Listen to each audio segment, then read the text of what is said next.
Hello, everybody. This is Yoko's Anime Reactions, and as of this recording, I have finished Wise Man's Grandchild.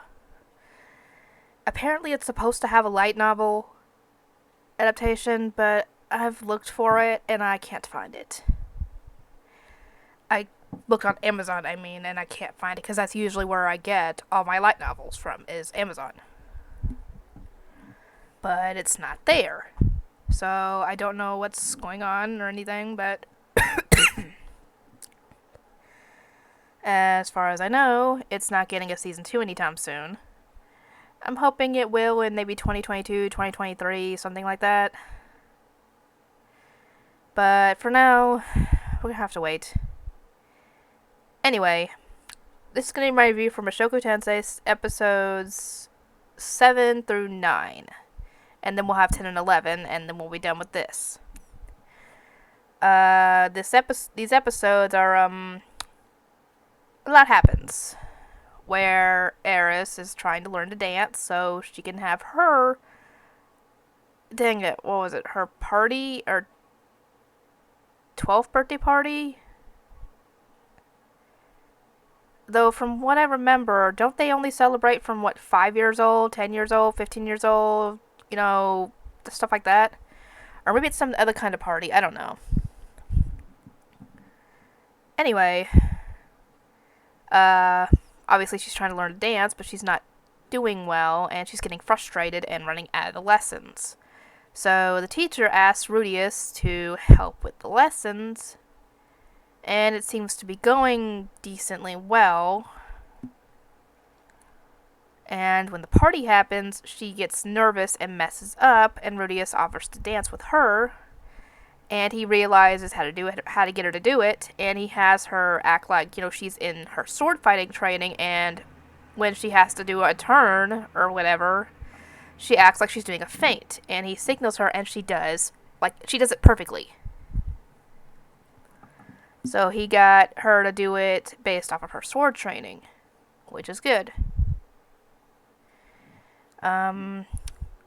Later on, we find out that it's actually his 10th birthday coming up, and I'm like, dang, he's already 10 years old. I thought he was 8. 2 years have already passed? Oh boy. So, how long was he supposed to be there? 4 years? 5 years? Something like that? Before he was supposed to go back home? 2 years have already passed? Or has it been only a year? I don't know.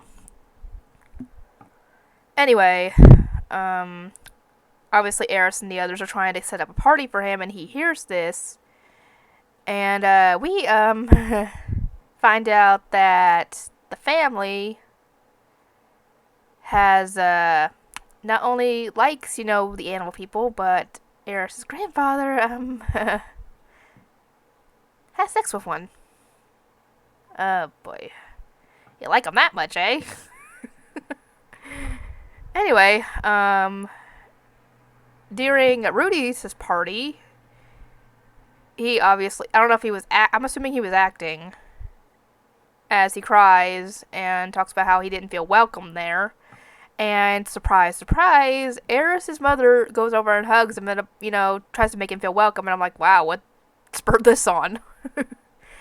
And later on, we find out that apparently the reason that she didn't like Rudius at the start, even though he didn't interact with her or anything, is because when she had Eris's brothers, apparently all the males of the family are sent away to another house to be raised. So essentially her kids were taken away from her to be raised somewhere else. So that's why she didn't like Rudius, because some strange boy was just invited to the house and given all the,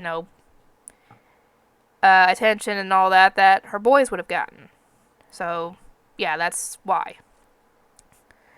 And I'm assuming when he was talking about this, he was drunk. But he was talking about a coup and overthrowing his, older brother or something? Not Paul, their other brother. Something like that. And he offers to, and I really think he's drunk at this point, to toss his daughter in there with him, tied up. Like, yeah, you are drunk. And afterwards, Rudy goes back to his room, and yeah, Eris shows up, and actually, things get a little interesting, but thankfully Eris, smacks him when he tries to, and tells him that they can do that only when they're 15 at least. I'm like, really? Girl, you're gonna... And I'm thinking he has a thing for Sylviette, because after she offers that, and he gets all excited, but he's like, no, he remembers Sylviette, and I'm like, oh my god, man.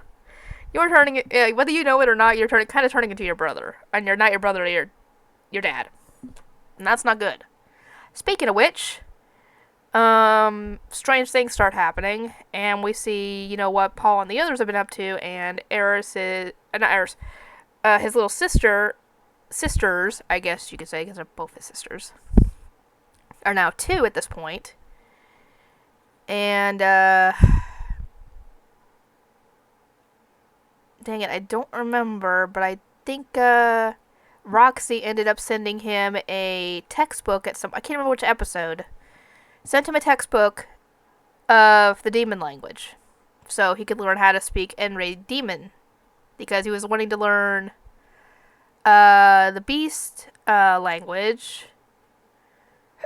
Dang it, what else? He was trying to learn a couple of languages, and I know he was trying to learn the beast language and the demon language, but he couldn't grasp the demon language because he didn't have any form of reference.